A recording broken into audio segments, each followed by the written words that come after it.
Јас во студиото разговарам со Јамболка Димитрова од Сдруженијето Трисомија 21, кое со години работи на подигање на свесноста и унапредување на правата и можностите на лицата со Даунов синдром. Добар ден и добре дојдовте. Добар ден и добро ве најдов. На самиот почеток би сакала да ми кажете што представува Сдруженијето Трисомија 21 и која е вашата главна мисија?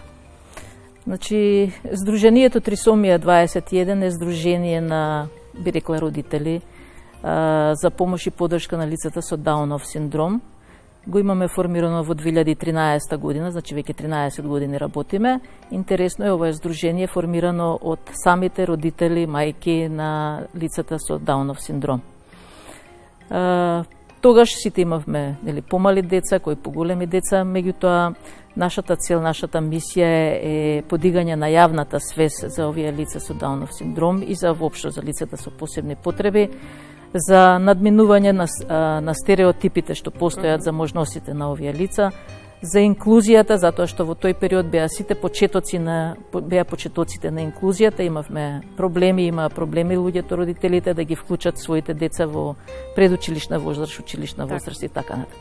За овие години имавме доста активности, баш заради тоа подигање на јавната свест. Значи, ние работевме, направивме 2 драмски представи, вклучувајќи ги нашите деца како главни глумци, нормално со вклучување на некои инклузија од други деца. Доста имавме музичко-сценски настапи, 3-4, значи јавно изнесување на нашите деца на бина, да почувствуваат како значи да бидеш глумец, како значи да бидеш актер или изведувач. Во рамките на нашиот здружение постои хорот кога да изведуваме народни и забавни мелодии и настапуваме исто така јавно. Се со цел да покажеме дека овие наши деца не се некои деца што треба да останат во ќошот дома, туку дека тие можат да научат, можат да се представат себе си. Работевме и на мозаици, направивме и 2 изложби, така да нашето здружение има доста работено со Навистина сте активни, да, доста сме активни, за да во последните 2 години имавме активности за обучување во областа на фолклорот, така да имавме и 2 концерти во Билјана Беличанис фолклорни, инклузивни беа со седенка. Така да доста работевме за покажување на нашите деца и покажувајќи дека независно што се тие со интелектуална попреченост, дека тие можат сепак да направат нешто, да покажат дека знаат да се радуваат, да бидат среќни и да пренесат позитивна енергија на околината. И можеби едно од најважните прашања, кога зборуваме со кои предизвици се соочуваат овие лица со Даунов синдром, не само тие, туку и нивните семејства, во насока на подобрување на состојбата и соодветен одговор од страна на надлежните институции. Так. Значи, со самото раѓање на едно дете во фамилијата која ќе дојде со Даунов синдром, јас од своје искуство можам да кажам, знаете, тоа сте тотално збунети, не знаете што ви се случило. Значи, и не знаете ни од кај да почнете. Едноставно почнувате од здравството, зашто таму веднаш се утврдува за постоењето на лицето, дека тоа преку крвта се испитува дека е лице со Даунов синдром и више знаете што понатака, да речеме, можеби не целосно како ќе испадне до крајот, меѓутоа знаете како ќе се развиваат работите, со кои проблеми ќе се сретнувате. Значи, јас ги сакам да се надминат тие проблеми ние што ги имавме. Значи, треба веднаш кога ќе се роди едно дете со посебни потребни, посебно кога е со Даунов и се знае веќе дека е со Даунов, нема што да чекаме 3 години дали има аутизам или нема аутизам или така. Овде се знае дека е со Даун. Веднаш треба социјалните служби да пристапат кон родителите, да им кажат вие го имате ова право, го имате тоа право, можете да отидете вамо, можете да отидете во здравството. Исто треба да се закажат прегледи затоа што они имаат доста аномалии, имаат срцеви проблеми, имаат абдоменални проблеми, имаат со видот, да бидете со слухот, правилно насочени, да не се лутат, луѓето баш така. И сметам дека треба државата со Министерството и за здравство и за социјала да направат процедура која ќе дојде едно ново дете со Даунов синдром, како да се насочува.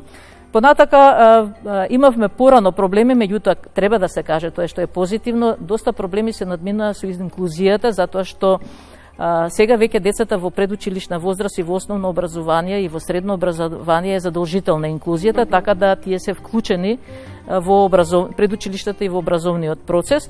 Сега нормално пројде долго време доека да се обезбедат асистенти, сете тоа проаѓа, све се случува во позитивно, но за жал многу бавно се случуваат работите. Така да во основното образование веќе се покрие со асистенти, меѓутоа средното образование, како што кажуваат родители, нема доволно асистенти за овие лица. Имаат проблеми со учебните помагала, значи се уште после толку години, пак ќе кажам еве за лицата со интелектуална попреченост, каде што влегуваат овие лица со Даунов синдром, не се најде за сходно да се направи еден елементарен учебник по кој ќе се движат, него се изработуваат програми, па еден сега асистент ваква програма трае, во друго училиште различна, меѓутоа треба поедно за да можат и родителите дома да видат да кај се движи детето, да каде стигнало да учи, да работи дома. Најчесто кажуваат некои родители дека и немаат она блискост, не им објаснуваат асистентите што работат, како работат. Она што е најважно дека нешто се придвижува, нешто се работи, треба малку позасилено се работи, темпо да се дојде на потребното ниво. Јас мислам дека треба малце посериозно да се пристапи. Знаете, кога нешто го правите, треба многу посериозно и потемелно да се направи. Не да се дава како на лажичка, знаете, тоа народски кажано, да сега малце ќе ви дадеме, пак ќе се буните вие пуште нешто ќе ви дадеме. Значи тоа треба многу попрофесионално тие работи.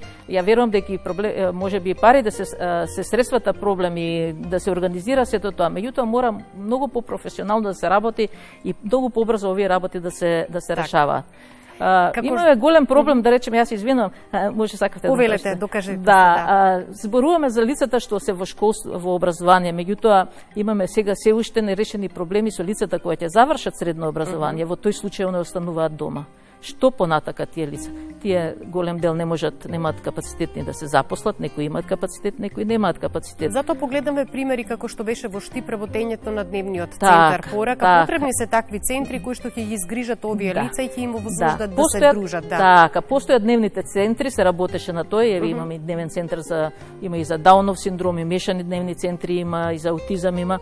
Меѓутоа треба да кажам дека има, значи она што го реков, се дава нешто, меѓутоа не е не е целосно, не е комплетно. Значи имаат проблем родителите со носењето на децата во дневните центри. Скопје е пак голем град.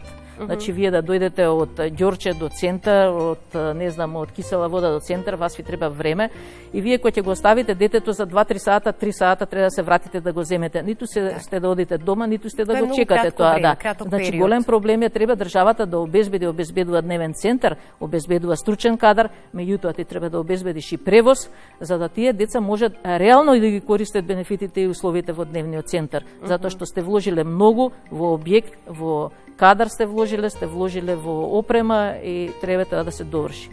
Друг проблем е што би сакала еве сега јавно да го потенцирам, што долго време се збори, а е проблем за лицата што се над 26 години. Односно лицата до 26 се регулирана и нивната проблематика е нивната поддршка од во финансиски план и во други бенефити што ги имаат, е регулирано во Законот за заштита на деца, односно лицата со посебни потребни до 26 години се третираат како деца. До 26 години значи имаат посебен додаток добиваат, имаат ослободување од партиципација во здравството, и други некои бенефити сега да не наведувам. Меѓутоа, после 26-та година едноставно лицата со Даунов синдром конкретно како да го губат синдромот. Они не го губат, они остануваат и понатака лицата со 26 години, после 26 години со лица со посебни потреби, а за нив посебниот додаток се укинува. За тоа знаат, мислам, и министерството е разговарано, меѓутоа се уште не е само проблем за нашите, и за аутистичните, и за другите лица имаат проблем, меѓутоа тоа до сега не е решено и затоа сега овие лица представуваат на некој начин финансиски им се поголем терет на семејствата, што е најтрагично, и самите родители стареат, така да малце потешко е издржувањето и грижата е поголема. И би сакала уште една работа за родителите да потенцирам, една неправедна работа за поддршката, да речеме, на родителите. Зашто неправедна? Мислам, таа е окей, меѓутоа не важи за сите. Значи, родителите што имаат дете со посебни потреби, доколку останат дома и го чуваат тоа дете, значи, на 60 години имаат после добиваат одреден додаток, да речеме, од 60-та година па натака имаат примања за тоа. Другиот тип на родители се што државата им овозможува пола работно време, значи пола го плаќа работодавецот, пола го плаќа државата, значи повторно државата ги дава субвенција на некој начин, така да кажам, на овие родители, и они имаат поголеми можности со децата да останат, да ги воспитуваат, да ги носат и така натака. Другата категорија на родители се оние што мора да работат цело работно време, затоа што не може да се договорат со своите работодавци, а мора да екзистираат. За тие родители нема ништо од државата, што не, затоа реков ја не е праведно спрема сите. И тие што е уште потрагично мора да чекаат, значи 62 жените, мајките, 64 татковците за да отидат во пензија. Сметам дека треба да се направи еден баланс, треба да се пресмета кој е колку и треба да се даде, да речеме, за тој што ќе одлучи да работи и мора да работи цело работно време, да има барем бенефициран стаж, за да отиде во пензија многу порано, затоа што многу повеќе се истрошува и на работа, и дома, и со своето дете да го носи на различни настани. И затоа реков ја е неправедно и сметам треба да се направи во тој дел корекција. Проблеми со кои што се соочуваат родителите и семејствата на децата со Даунов синдром и убаво кажавте и претходно, никој не е подготвен за предизвиците што ги носи животот, пак затоа и ви е потребна една прва станица на која што ќе се обратите за помош и секако тоа би било и местото на живење, општината, локалната самоуправа, за да понатаму помошта нели се баре и од другите надлежни институции, па се до врвот Министерството за социјални работи. Меѓутоа, ако ве прашам, дали во Македонија има општини кои што се позитивен пример за грижа и инклузија на лица со попреченост? Веднаш го имам одговорот, а тоа е во вашиот син Марио, кој што е дете со Даунов синдром, меѓутоа тој е вработен во општина Бутел. Па би сакала, еве заедно со нас денеска, да го споделите тоа ваше искуство. Па да, тоа е еден од поубавите, посрекните моменти во мојот живот, во растот на Марио. Он е плива уствари преку специјална олимпијада, тоа е за лица со интелектуална попреченост, учествуваше на 3 олимпијади во Америка, во Дубај и во Германија, и кога се вративме од Германија, тој носеше медалија таму, кога се вративме од Германија исто со медала, и нашиот градоначалник Дарко, кој е инаку спортист, направивме една средба. Се израдувајте што постои едно лице такво што може што носи медалија, да речеме, представува Македонија. И на прашањето на Марио што би сакал, Марио си кажа, јас би сакал да работам. Да. Дарко тоа го свати као баш така сериозно, рече ќе видиме, ќе се консултираше најверојатно со својата соработници и после кратко време рече Марио може да дојде на работа, што јас просто не верував кога ми кажа. Јас секогаш кажувам, дури на никого не кажав, зашто мислев дека тоа од суеверие нема нешто да се изврти наопаку, толку што не ми се веруваше. Инаку благодете кога едно лице со Даунов синдром или со било каква попреченост ќе работи, затоа што Марио е сменет во позитивна смисла. Тој е социализиран, среќен е, учи многу нови работи на работата, прифатен е, што многу сум благодарна на околината и сум многу пријатно изненадена, не само од градоначалникот, туку од сите вработени. Тој е среќен кога одлично е прифатен и што е најважно, му се исполни желбата и среќен што работи. Да. Да, така му се исполни желбата.